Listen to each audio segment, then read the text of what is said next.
There is a difference, right, between having the knowledge of what to do and having the wisdom of how to apply that knowledge.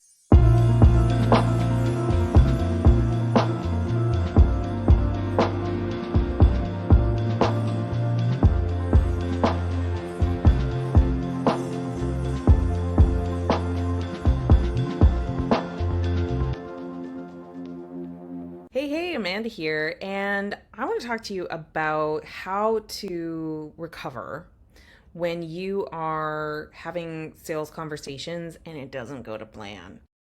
My name is Amanda Kaufman, and I've been helping coaches and experts to acquire more clients more cleanly using systems. If you were to just, you know, figure out what's in this brain knocking around a lot, it's a lot about relationships, it's a lot about systems. I like putting those two things together because after $3 million of sales in my own personal brand, I have got to tell you, this has been one hell of a climb, one very steep climb to get to where I have gotten to with my business. And of course, always dissatisfied, like the typical performer, but I love making content that helps you to navigate some really normal situations that probably feel super foreign, especially when it comes to growing a business that you're super proud of and it's profitable and it supports your lifestyle and all those good things. So let's talk about it. A lot of people, when they go to build a business, they're learning a lot of things from afar. So what I mean by that is, like, we go to seminars, we take webinars, we watch videos like this one, and we learn from afar. We do a lot of consumption, we make a lot of notes, we take it back home, we're in our home office. Hello, I'm in my home office. And the thing is that it doesn't get banged up against reality until it does. And when it does, it's like a whole different ballgame. So something I'm always teaching my clients is like, hey, business is a contact sport. You're going to make contact with that record button. You're going to make contact with people over digital channels like Facebook and LinkedIn. You're going to make contact through conversations and phone calls. Like that's the whole thing, because at the end of the day, especially for an expert-based business, it is a relationship-based business. So you're going to be earning rapport and trust with strangers to then hopefully progress your relationship to not strangers anymore. And ideally have enough of those people move forward into becoming a customer, a client, that you actually have a viable business. But like I said, we learn all these things from a distance. So when we're learning from a distance, we're going to learn through frameworks. We're going to get 3 steps for this. We're going to get 5 steps for that. We're going to get the scripts. We're going to get the hypothesis. We're going to get the AI prompt that makes it all easy. And then again, there comes a time in everyone's business where they're going to encounter and make contact with reality. Well, reality is so messy. I was going to say sometimes messy. No, always messy. It's messy, because the framework doesn't account for all of the little bits and bobs in between. I heard the Hormozis talk about this recently, and I loved it. It was this idea that there are skills, right? And then there's micro skills. And when it comes to sales and selling and fulfillment, your micro skills play a massive role. It's not about whether you can repeat or regurgitate information. It's about, how do you deliver ideas? What questions are you asking? How are you packaging up the information? How are you interacting with people out in the wild? And like I said, reality is gritty, it's dirty, First of all, like, dealing with different personalities. You're going to encounter personalities that are very bold. You're going to encounter personalities that are very introverted. You're going to encounter people who have different levels of education and exposure. You're going to encounter people who have very different value systems and very different preferences. And it's impossible to put all of those little nitty-gritty details into the framework, because the whole point of the framework is to rise above all the nitty-gritty details and try to teach you the signal and keep it separate from the noise. But when you go to do the darn thing, boy, is it noisy. It's so noisy out there. And that's for everything in your business, whether we're talking about posting to social media for the first time, starting your podcast, speaking for the first time, making sales, actually delivering for the first time. You're going to encounter little things, but like thousands of little things that you didn't previously have preparation for. And my friend, that is how you earn a little something I like to call wisdom. There is a difference, right, between having the knowledge of what to do and having the wisdom of how to apply that knowledge. And I would say that wisdom is a really nice roller upper word for being able to identify the patterns and the details. So recently, I was coaching someone around how they were approaching sales, and they felt that they had been rejected. They felt that they totally messed up the interaction and that they for sure had lost the sale. And as we went deeper into the conversation, it became very clear that my client had the idea that they were to have one perfectly packaged conversation that would lead to a close, a big yes. And the reality was that it was kind of bumpy, the emotional experience of my client on that day, the opportunity coming in when he wasn't really quite ready for it, the expectations of the other person. All of these things basically flooded my client's awareness and made him believe that he had actually done something wrong. And I said, when we walked through the whole process together, we realized he did nothing wrong. He did great. Like, there were for sure opportunities for his preparation. There were opportunities for his execution. But like 80-20, he did like most of everything just fine. Absolutely objectively correct. And it made me just think about, the first couple years of doing sales in my own business. I was so convinced that I was doing everything wrong and that somebody else always had a better way that they were going to do it, and that I was never going to learn those better ways, or I was never going to be able to be those better ways. And it was a nightmare because I was just living in this anxiety for a long time. What I've come to realize when it comes to selling and sales and content and marketing and messaging and all of that is it's difficult to understand all of the details, but not impossible. And just because you don't understand right now today what is exactly going on, because our brains can only process so much information at a time, doesn't mean you're never going to understand it. The more reps that you get, the more repetition that you go through, the more opportunities, the more at-bats that you get, the more information you're going to gain exposure to. And the question is like, are you going to approach those interactions with curiosity, or are you going to approach those interactions with trepidation and anxiety? And here's the thing.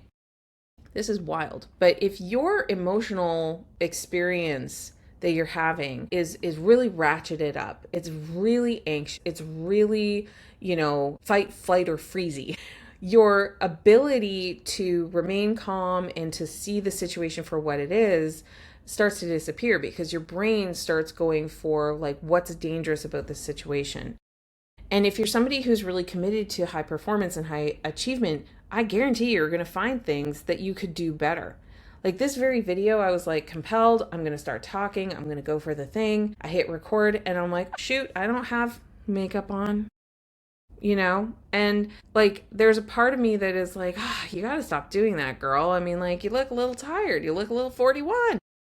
And the truth is that I also have the inspiration and the energy right now to hit that record. If I insert a 20-minute preparation to make sure my face is not offensive to you, then I may not have the same level of energy for sitting down and simply hitting record.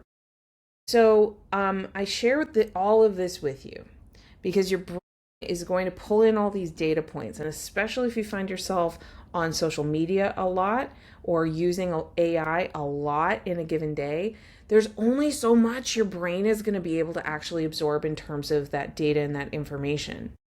What will serve you so much is to ask yourself, what is the needle moving action here? And did I honor that? Did I honor what the most important steps were in the thing that I wanted to do? Or am I obsessing over those micro skills, and am I obsessing over those micro data points and all these things that are making me uncomfortable? The thing is your comfort is going to come from the repetition, the exposure to all of those things, and to allow your mind to absorb, to process what's actually going on. so that you can make the next best step forward. I am a big fan of teaching from framework. I am a big fan of teaching steps and process and details because it helps people to be able to start to replicate.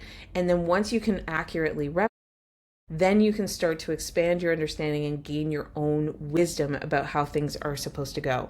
I think what a lot of people do is they go rogue. They're honoring their independence, they're honoring their freedom, and hey, go you if that's you. That's me too. But you can end up like getting very lost and putting a lot of emphasis on things that don't matter and putting not enough emphasis on the things that really and truly do matter to achieve your goals. And whatever that case may be, whether you're overemphasizing or underemphasizing, your performance is going to be impacted negatively if you are not giving enough energy to the things that do matter and you're giving too much energy to the things that don't matter.